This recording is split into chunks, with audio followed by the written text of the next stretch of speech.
A forgotten attic holds a secret long buried. An old grandfather stumbles upon a family photograph hidden deep among dusty boxes. But as he looks closer, his face drains of color. Something in the image chills him to the core, an unsettling detail that shakes everything he thought he knew about his family's history. Sunlight filtered through the narrow cracks of the attic window, illuminating small motes of dust that floated lazily in the air like faint ghosts of time. Charlie Hargrove wiped a bead of sweat from his temple as he shifted through decades of forgotten belongings, old furniture, and keepsakes layered with age. At 77, every movement he made was slow and careful, each step across the wooden floorboards followed by a creak and a soft groan from his tired knees.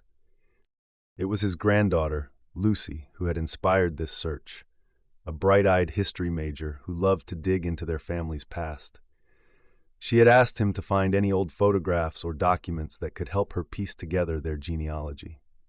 Charlie had happily agreed, never imagining what kind of truth might be hidden up there among the dust and silence.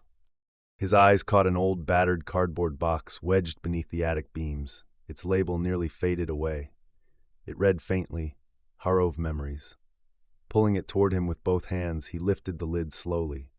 Inside were stacks of bundled letters, yellowed postcards from distant relatives, and a scattering of tiny trinkets. Near the bottom lay a thin brown envelope, sealed and untouched by time. Charlie gently opened it, revealing a stiff, aged photograph, a formal studio portrait from the 1920s.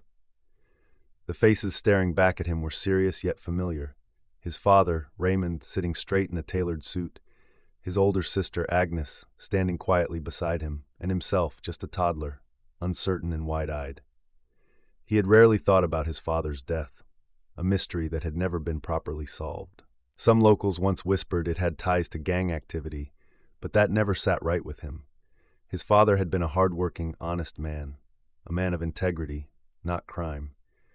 The idea that his death could be linked to the criminal underworld felt impossible, and yet the truth remained hidden, buried somewhere beyond the edges of that photograph. As Charlie studied the photo, a strange feeling crept over him. The family's expressions, though calm, seemed tense, as if something heavy lingered in the air around them. His gaze lingered on his father's wrist, noticing the small glint of a cufflink. It was shaped with remarkable detail, two intertwined railroad tracks pierced by a jagged lightning bolt. A shiver ran through him. He didn't recognize the emblem, nor had he ever seen his father wear it before. And this particular photograph, he was certain, had never hung in their house. Footsteps echoed on the attic stairs, snapping him from his thoughts. Lucy appeared in the doorway, her eyes lighting up when she spotted the photograph in his hands. "Oh, you found something," she said eagerly, stepping closer with careful steps. Charlie hesitated, clutching the photograph nearer to his chest, suddenly feeling protective of it. "Just an old picture," he said quietly, his voice slightly shaking. Lucy sensed something strange in his tone. "Can I see it?" she asked softly. Reluctantly, he handed it over, watching her sharp eyes scan the faces and the details. "This one's new to me," she murmured, intrigued. "How come we've never seen it before?" Charlie had no answer. Only an uneasy silence filled the space between them. Lucy's brow furrowed as she examined the tiny symbol on the cufflink. "What's that design?" she asked. "I don't know," Charlie admitted, his voice uncertain, "but something about it feels important." They exchanged a silent look of understanding, both realizing that this photograph had opened a door neither of them could ignore. That evening, beneath the warm glow of the kitchen lights, Charlie sat at the dining table, the photograph placed before him. A magnifying glass rested in his hand as Lucy leaned close beside him, both eager to uncover what secrets the small emblem held. Slowly, the enlarged image came into focus, its details sharpening. Charlie leaned closer and froze.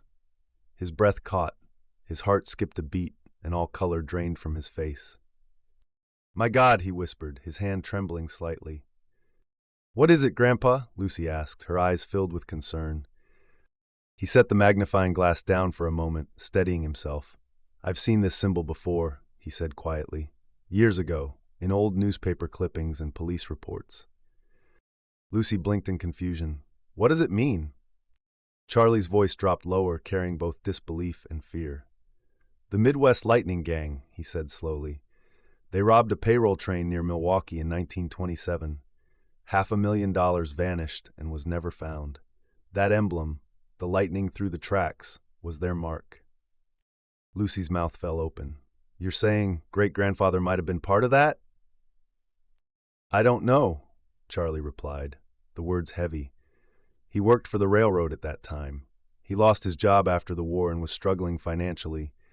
But I never thought—" He stopped mid-sentence, unable to finish. The thought that his father, the man he had respected his entire life, might have been connected to such a crime left him shaken. Determined to find more, Lucy flipped open her laptop. Her fingers flew across the keys, searching through archives.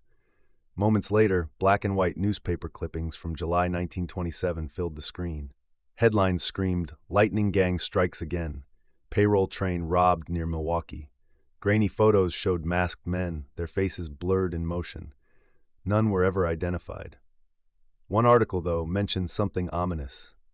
The robbers had help from the inside. Charlie leaned forward, his pulse racing.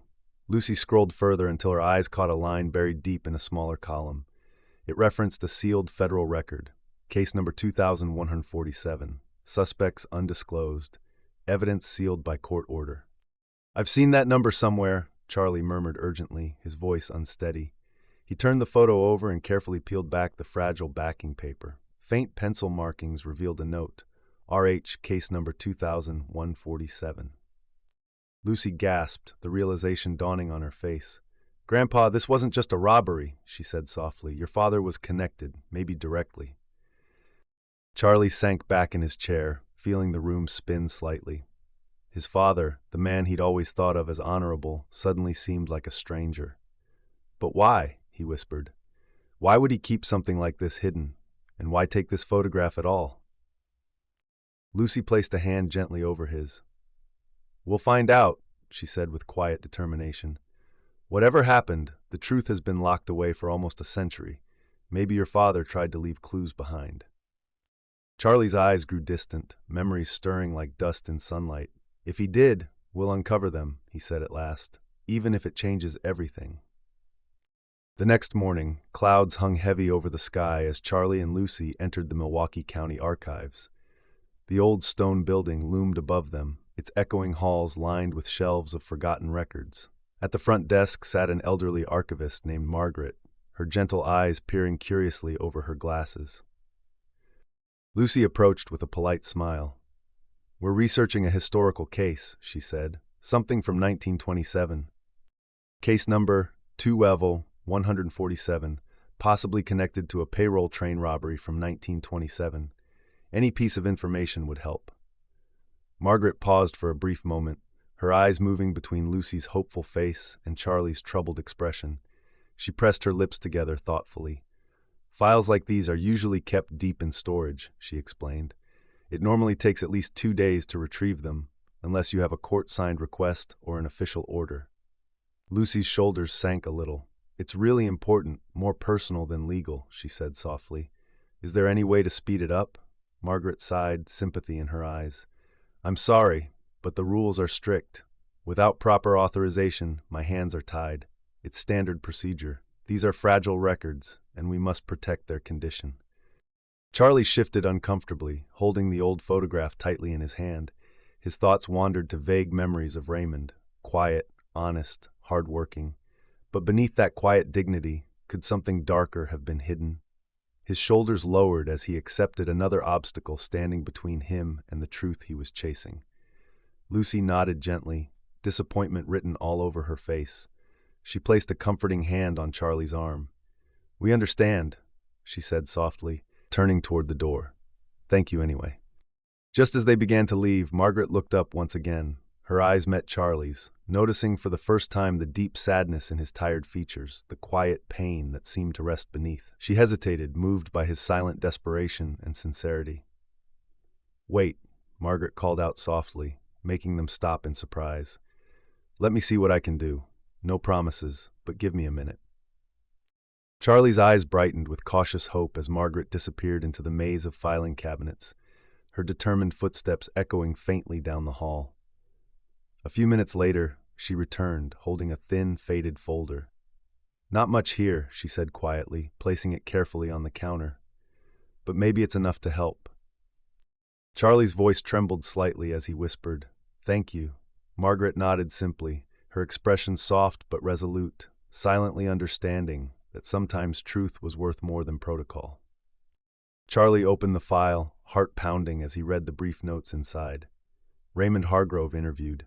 Case dismissed for lack of evidence. Lead suspects vanished soon after. Stolen funds never recovered. Case sealed by Judge William Parsons, August 1927. Charlie exhaled heavily, each word hitting like a blow. Lucy rested her hand on his shoulder, sensing the weight pressing on him. "Dismissed doesn't always mean innocent," he murmured bitterly. "Doesn't mean guilty either," Lucy replied gently. "Maybe there's something more. Letters, old records. Did Agnes ever keep a diary?"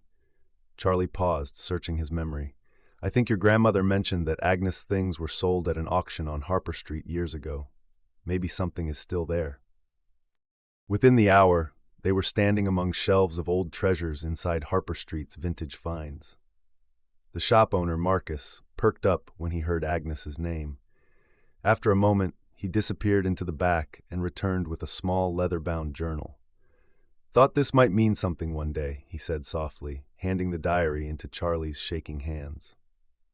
The entries were short and cryptic, carefully written, as if Agnes feared being overheard. Lucy flipped through the pages until one caught her eye, dated July 1927.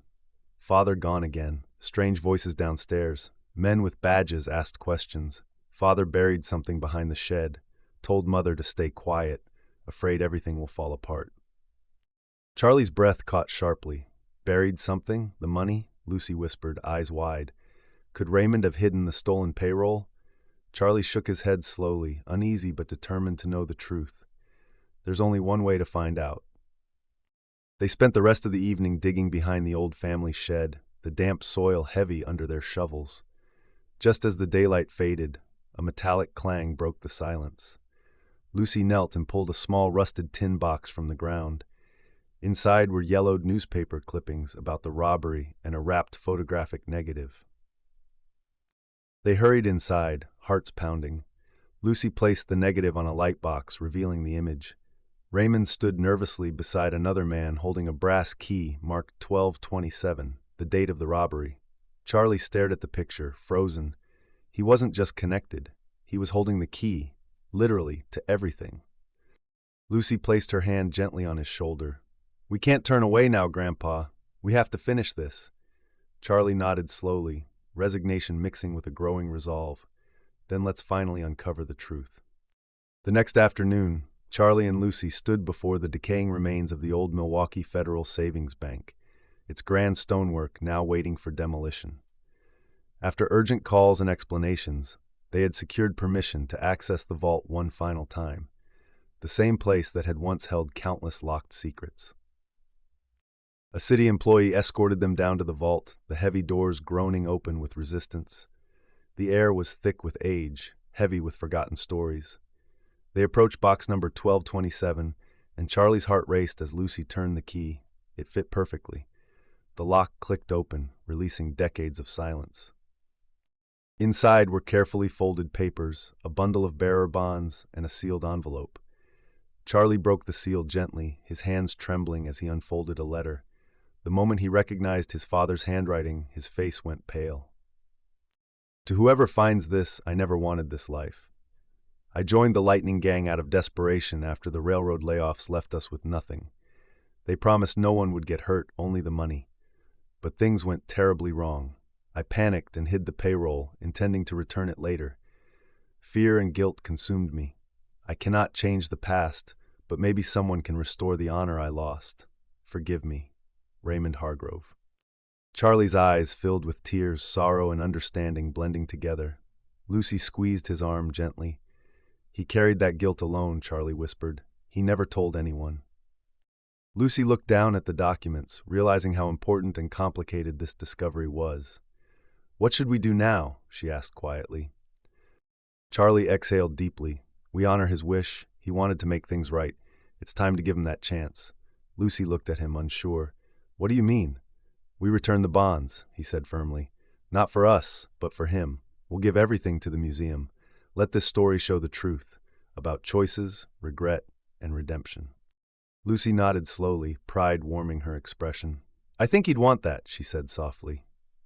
Charlie looked again at the old photograph, seeing his father differently now. Not as a criminal or a hero, but as a flawed man who made a desperate choice and carried its weight in silence. Finally, with the peace Raymond never found, Charlie lifted his head.